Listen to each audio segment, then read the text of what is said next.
guys did on Halliburton tonight, holding them to the points? Yeah, sometimes, it's probably a combination of him, missing some shots he normally makes, but I thought our guys were tied together and trying to make him work for everything. And, that's what you have to do. We have to fight to win every possession.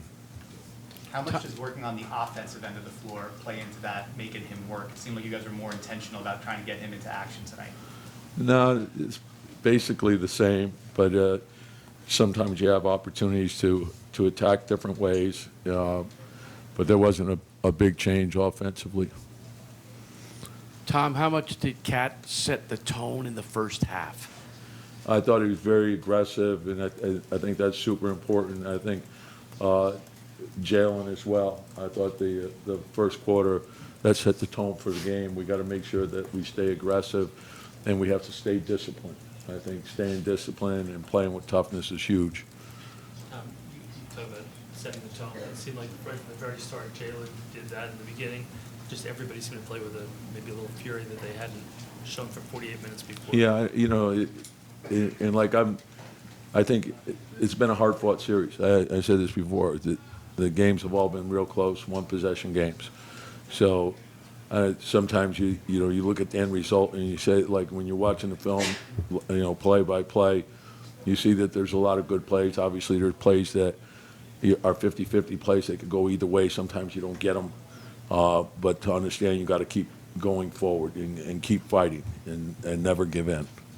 Tom, the whole crowd was chanting Landry Shamet's name at the end. What can you say about him and some of the other bench pieces that, DeLon Wright, Yeah, Precious? DeLon, Landry. I thought Precious gave us good minutes. Carl got in foul trouble there, and then they were fouling Mitch, and Precious has done a really good job, even though he hasn't played. He's put a lot of extra work in before practice, then after practice, and he's kept himself ready. And it hasn't gone unnoticed, so it was huge for us.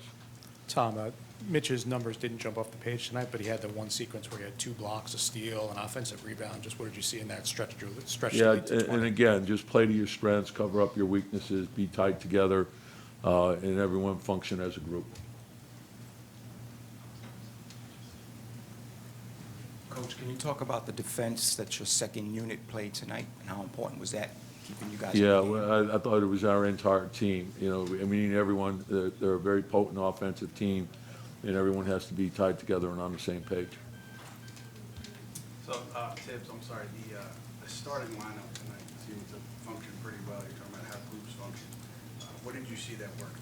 Yeah, I just mentioned, I thought the aggressiveness of Jalen and Cat to start offensively, and then the group being tied together defensively. Then when the bench came in, they did the same thing, and then we were mixing and matching, and and the foul trouble changed some rotations as well. Coach, what can you do, especially for Josh, to limit the live ball turnovers, just make things easier for him offensively, so you're not letting them get out in transition? Yeah, just and it's not just him. It's I think the big thing is keeping it simple. The first open man hit him. Oftentimes the intent is good, but we're trying to thread the needle, and we can't do that. But it's not just it's our entire team. And usually we're a low turnover team. We think that a big part of winning is your defense, your rebounding, and keeping your turnovers down. That puts you in position to win, regardless of how you shoot the ball. Some nights you're going to shoot it better than others. Thanks, Coach. Yeah.